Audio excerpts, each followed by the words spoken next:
Жители и гости поселка собираются у здания школы задолго до начала памятной церемонии. Поздравляют друг друга с таким знаменательным событием. Звучат старинные военные мелодии, которые создают трогательную атмосферу, напоминая всем собравшимся о героическом прошлом. 4 года мать без сына, 4 года мать без сына, бери шинель, пошли домой. Николай Литвиненко родился в 1913 году в селе Пеленково, ныне поселок Цандрыпш Гагарского района. Окончил 5 классов, работал шофером. В 1943 году призван Гагарским РВК в ряды Красной армии. В боях Великой Отечественной войны с августа 1943 года. Воевал на Центральном фронте. Во время войны Литвиненко проявил себя как храбрый и искусный воин, заслужив признание за свою решимость и боевые успехи. Он участвовал в различных сражениях на фронте, где его храбрость и стратегическое мышление играли важную роль. Наиболее значительные действия с его участием произошли в ходе форсирования Днепра, за что в 1943 году он был удостоен звания Героя Советского Союза. Этот подвиг стал ярким примером его мужества и преданности долгу перед лицом вражеских сил. Я раньше не верил, что Родина находит своих героев. Хочу выразить благодарность от администрации школы, от педколлектива, от меня лично, всем, кто принимал участие в открытии мемориальной доски.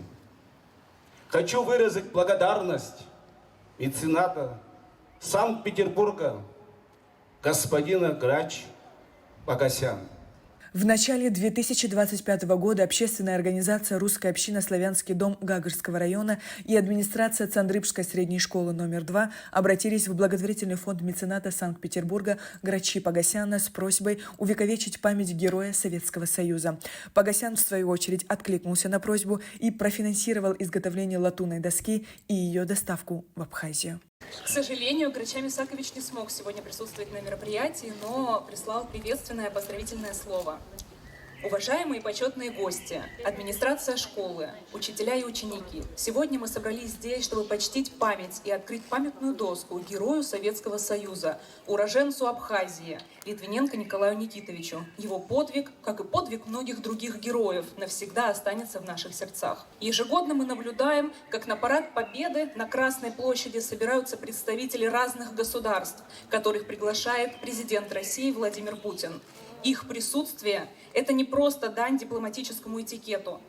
Это глубокое уважение и признание подвига всего советского народа в Великой Отечественной войне. И вот долгожданный момент. Под аплодисменты гостей директор Цандрыпшской средней школы номер 2 Махаз Эшба и генерал-полковник ВС Анатолий Зайцев открывают мемориальную доску, которая стала символом памяти и уважения.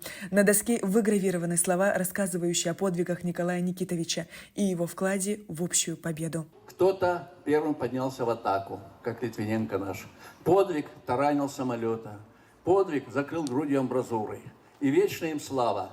Слава и тем, кто сейчас воюет на этой земле. Увековечение памяти героев способствует развитию исторического сознания среди граждан. Это помогает людям лучше понимать события прошлого и ценить современные достижения, отметил заместитель министра обороны Абхазии Давид Бжания. На сегодняшний день, уже вот здесь сияет, и каждый из учащихся, каждый день, приходя в школу, теперь будет видеть его имя и будет помнить его подвиг.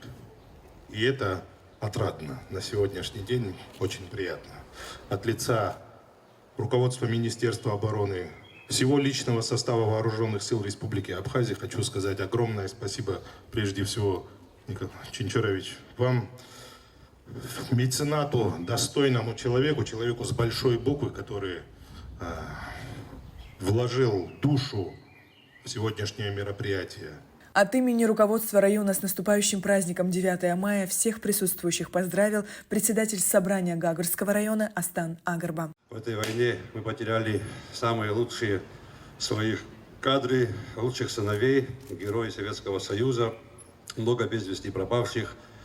Мы всегда будем помнить и чтить память этой войне, память о тех людях, которые принесли нам эту великую победу. Всех вас поздравляю с этим огромным праздником. Этот день останется в памяти жителей поселка, символизируя связь времен и преемственность поколений. А имя Николая Литвиненко навсегда будет увековечено в его родной, второй Цандрипшской средней школе. Сария Кварцхеля, Даур Цулуки, Абхазское телевидение.